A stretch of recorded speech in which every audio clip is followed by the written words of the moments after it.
पिछड़ों का अपमान करना लालू प्रसाद की रणनीति। नीरज कुमार ने बताया उपचुनाव में क्यों हारी बीमा भारती।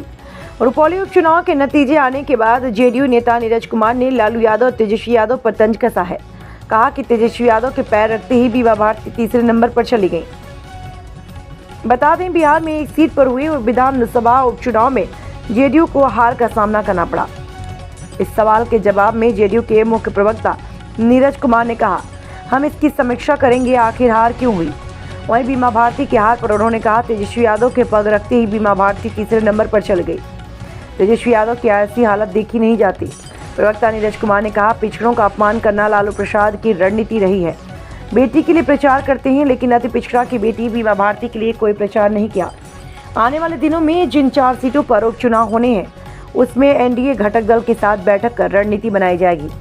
बता दें, 4 सीटों में से 3 सीटों पर लग रहे परिवारवाद के आरोप पर जेडीयू प्रवक्ता ने कहा कि इसे राजनीतिक दल को तय करना है और यह राजनीतिक कार्यकर्ताओं के आत्मसम्मान की बात है।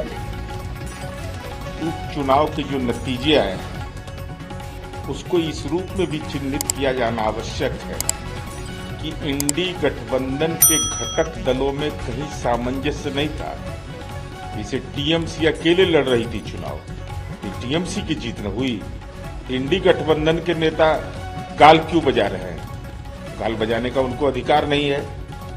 तो पहले तो इंडी गठबंधन के घटक दलों में सामंजस्य नहीं है। यह निश्चित रूप से जो चुनावी रणनीति रहा है, राज्यों के अंदर में जो भी मुद्दे रहे हैं उन मुद्दों पर चुनाव हुआ है। हार हुई है, इसको भी स्वीकार करना चाहिए, लेकिन जीत का श्रेय अगर इंडी गठबंधन लेगा तो वह सवाल के घेरे में आएगा। वो एक किसी विशेष दल की जीत हो सकती है। तो ये तो जो रुपौली के जो नतीजे आए हैं, ना आप लोग जीते, ना एनडीए हुआ, ना इंडिया जीता, वहाँ से निर्दलीय जीते, आखिर क्या वजह? क्योंकि आप लोग की विनिंग सीट की वजह से। निश्चित रूप से रुपौली का जो चुनाव परिणाम आया है हमारे लिए महत्वपूर्ण है कि हम उसकी समीक्षा करेंगे। लेकिन हम तो संघर्ष के दौर में रहे, लेकिन माननीय तेजस्वी यादव जी, आपके पिताजी की तबीयत नासाज हो जाती है क्योंकि अति पिछड़ा उम्मीदवार रहता है, तो बीमा भारती के लिए प्रचार के लिए आप विदेश दौरा से 1 दिन का समय देते हैं। आपके पिताजी मुंबई शादी में जाते हैं, लेकिन बेटी के चुनाव प्रचार के लिए 22 दिन रहते हैं, लेकिन रुपौली जाना उन्होंने मुनासिब नहीं समझा।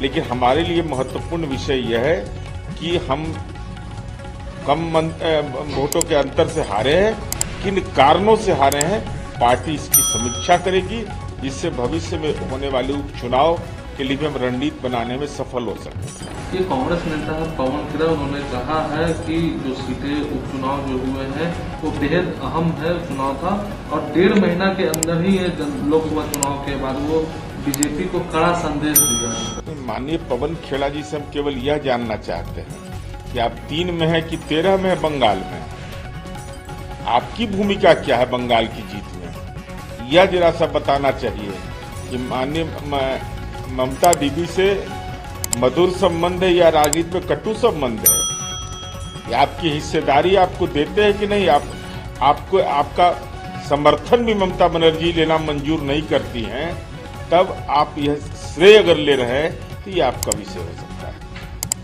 कांता मजुमदार है जो पश्चिम बंगाल के बीजेपी के अध्यक्ष, उन्होंने कहा जो चुनाव के नतीजे आए हैं कि जिस तरीके से जो नतीजे हैं, कुछ बूथ पर बीजेपी को 3 वोट मिले हैं, कुछ वोट पर 4 वोट, ये वोटों के नाम पर धोखाधड़ी है। हमने इससे पहले भी चुनाव आयोग से शिकायत की थी, कोई सुनवाई नहीं। अब ये सब चुनाव परिणाम आने के बाद हर एक राजनीतिक दल को चुनाव आयोग जैसी संवैधानिक संस्था में शिकायत करने का अधिकार है, लेकिन चुनाव की प्रक्रिया पर इस देश की जनता को भरोसा है। ओवैसी ने कहा है कि ओबीसी समुदाय के उम्मीदवार चुनाव जीते और महाराष्ट्र में सांसद बने, हालांकि राज्य में कोई मुस्लिम उम्मीदवार नहीं था, तो ऐसे में मुसलमान लोग सभी लोग वोट देते, तो फिर हमारे जो उम्मीदवार चुनाव क्यों नहीं जीते?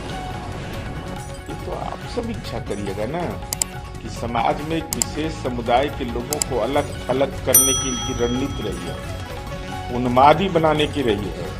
जिन लोगों ने देश की आज़ादी की लड़ाई और देश के निर्माण में अपनी महत्वपूर्ण भूमिका अदा की, वैसे लोगों के पर को दरकिनार करने की एक राजनीतिक रणनीति का दुष्परिणाम ओवैसी साहब आपके क्रियाकर्म से भी यह परिणाम देश के अल्पसंख्यक समुदाय को भुगतना पड़ रहा है। पीएम ने विपक्ष पर पलटवार किया और कहा कि बुनियादी ढांचा है, परियोजनाओं को गति बढ़ाने के लिए नौकरियां बढ़ेंगी। देखिए, रोजगार एक महत्वपूर्ण विषय है। विनिर्माण के क्षेत्र में रोजगार बढ़े, इससे कोई इनकार नहीं कर सकता, लेकिन संगठित क्षेत्र में रोजगार की लोगों की प्रबल इच्छा है। हमारी उम्मीद है कि केंद्र सरकार उन मुद्दों पर भी सकारात्मक रुख अपनाएगी। गृह मंत्रालय ने उपराज्यपाल को अधिक शक्ति देने के लिए जम्मू और कश्मीर पुनर्गठन अधिनियम के नियमों को संशोधित किया। देखिए, जम्मू कश्मीर इस देश का मुकुट है और जिस ढंग की आतंकी घटनाएं वहां हुई, हमारे सेना के जवान शहीद हुए, निश्चित रूप से तमाम पूरे देश के लोग दुखी हैं, मर्माहत हैं। अब केंद्र सरकार वहां के उपराज्यपाल, चूंकि केंद्र शासित प्रदेश है तो स्वाभाविक है उपराज्यपाल को निहित शक्तियों को बढ़ाना, उसके क्या परिप्रेक्ष्य है, ये तो केंद्र सरकार ही तय करे।